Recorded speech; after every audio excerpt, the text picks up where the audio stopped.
जय श्री राम दोस्तों, स्वागत करता हूं आपका अपने चैनल भक्ति की शक्ति में। आज हम बात करेंगे लड्डू गोपाल जी की। जी हाँ, अपने बाल गोपाल जी के छोटे स्वरूप को हम बोलते हैं लड्डू गोपाल। आज उनके बारे में बात करेंगे और साथ में बात करेंगे लड्डू गोपाल को घर में रखने के नियम क्या हैं और उनको रखने के फायदे क्या हैं। और हम बात करेंगे हम किस दिन लड्डू गोपाल जी को अपने घर पर लाएं और किस रूप में लड्डू गोपाल जी को घर पर लाएं और उनको घर में रखने के नियम क्या हैं, इसके बारे में आज हम बात करेंगे। तो चलिए भगवान श्री राम का नाम लेकर आज की वीडियो को शुरू करते हैं। तो नाम लीजिए, जय श्री राम, जय श्री राम, जय श्री राम। वर्तमान समय में लड्डू गोपाल को घर में रखने का प्रचलन बहुत बढ़ रहा है। ऐसे में कोई उन्हें अपना बेटा, कोई सखा तो कोई पूजा के लिए उन्हें घर में लेकर आता है। घर में लाने के बाद उन्हें केवल मंदिर में ही नहीं रखा जाता, बल्कि उन्हें अपने घर का सदस्य मानकर बिल्कुल वैसे ही रखा जाना चाहिए जैसे कि वो लोग खुद रहते हैं। उन्हें भी उतना ही प्यार व आदर देना चाहिए जितना घर के अन्य सदस्य को मिलता है। और इसके अलावा कई लोग तो कहीं पर जब जाते भी हैं तो वे अपने साथ लड्डू गोपाल जी को लेकर जाते हैं। ध्यान रहे, जिस तरह आप अपने बच्चों का जन्मदिन मनाते हैं, उसी तरह जन्माष्टमी के अलावा लड्डू गोपाल के घर में आने की तारीख के अनुसार भी लड्डू गोपाल का जन्मदिन मनाना चाहिए। तो चलिए जानते हैं लड्डू गोपाल को घर में लाने के फायदे क्या हैं और उन्हें रखने के नियम क्या हैं। लड्डू गोपाल को घर में लाने के लिए वैसे तो कोई शुभ मुहूर्त नहीं होता, लेकिन अधिकतर लोग जन्माष्टमी के दिन इन्हें अपने घर पर लाते हैं। इसके साथ ही ऐसा नहीं है कि इस दिन के अलावा आप लड्डू गोपाल को अपने घर नहीं ला सकते, बल्कि आपका जिस दिन मन करे उसी दिन आप लड्डू गोपाल को घर में ला सकते हैं। लेकिन ध्यान रखें कि जब भी आप लड्डू गोपाल को घर में लाएं तो पूरी प्राण प्रतिष्ठा के साथ उनकी स्थापना करें। लड्डू गोपाल को घर में बाल स्वरूप में लाया जाता है और घर में लाने के बाद बिल्कुल बच्चे की तरह उनकी सेवा की जाती है।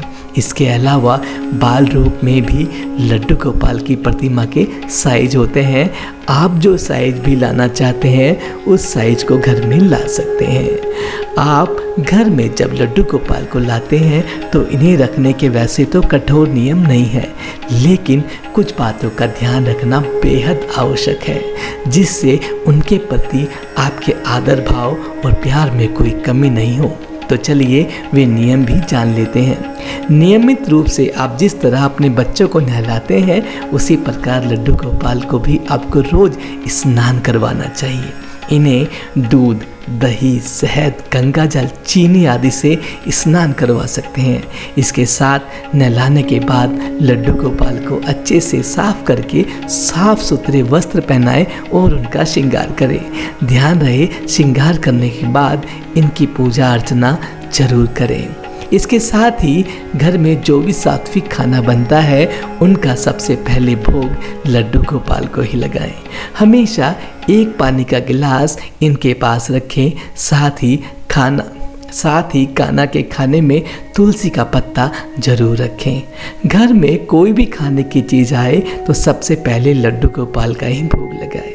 इसका कारण यह है कि लड्डू गोपाल आपके घर के सदस्य होते हैं और साथ ही यह भी ध्यान रखें कि उस चीज़ में प्याज, लहसुन आदि नहीं हो।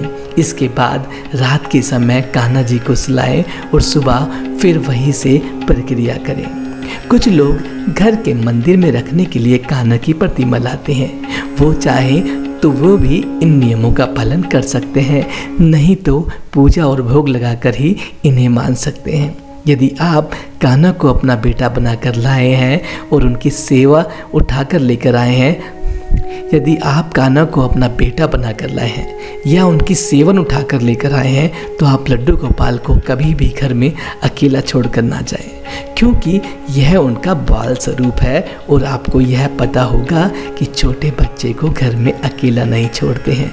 ऐसे में या तो आप उन्हें अपने साथ लेकर जाएं या फिर किसी भरोसे वाले व्यक्ति के पास उन्हें छोड़कर जाएं जो उनकी अच्छे से और पूरे भाव से पूजा करे। लड्डू गोपाल को कभी झूठे हाथों से नहीं छुए और ना ही किसी को छूने दे। कारण यह है कि ऐसा करना अच्छा नहीं माना जाता।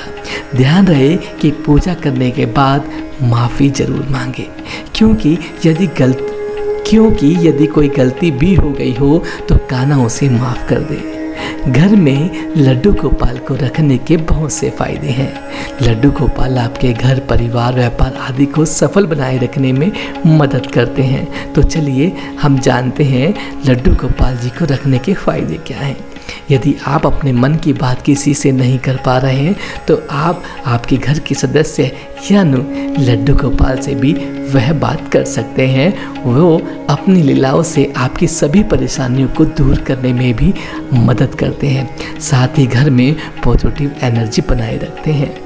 वहीं पूरे श्रद्धा भाव से लड्डू गोपाल की सेवा करने से जब आप मन की इच्छा हो वहीं पूरे श्रद्धा भाव से लड्डू गोपाल की सेवा करने पर जब आप मन की इच्छा को लड्डू गोपाल के सामने जाहिर करते हैं तो वह आपके मन की सभी इच्छाओं को पूरा करने में आपकी मदद करते हैं। लड्डू गोपाल को घर में रखने से कलह, धन संबंधी समस्या और अन्य परेशानियां आपके घर के आसपास भी नहीं आती। कई बार हो जाता है कि किसी कारण मूर्ति खंडित हो जाती है तो उसके बाद आपको उन्हें घर में नहीं रखना चाहिए, बल्कि फूलों में लपेटकर उनको शुद्ध जल में प्रवाहित कर देना चाहिए। इसका कारण ये है कि खंडित मूर्तियों को घर में रखना शुभ नहीं माना जाता। प्रभावित करने के बाद आप चाहें तो दोबारा से कान्हा को बाल स्वरूप में ला सकते हैं। तो दोस्तों, ये थी लड्डू गोपाल जी की पूरी कहानी कि आपको उन्हें कैसे रखना है और उन्हें रखने के फ़ायदे क्या हैं। आशा करता हूँ ये आज की जो जानकारी है आपके लिए बेहद लाभकारी साबित हो। अगर आप भी लड्डू गोपाल के भक्त हैं तो चैनल को सब्सक्राइब जरूर करें।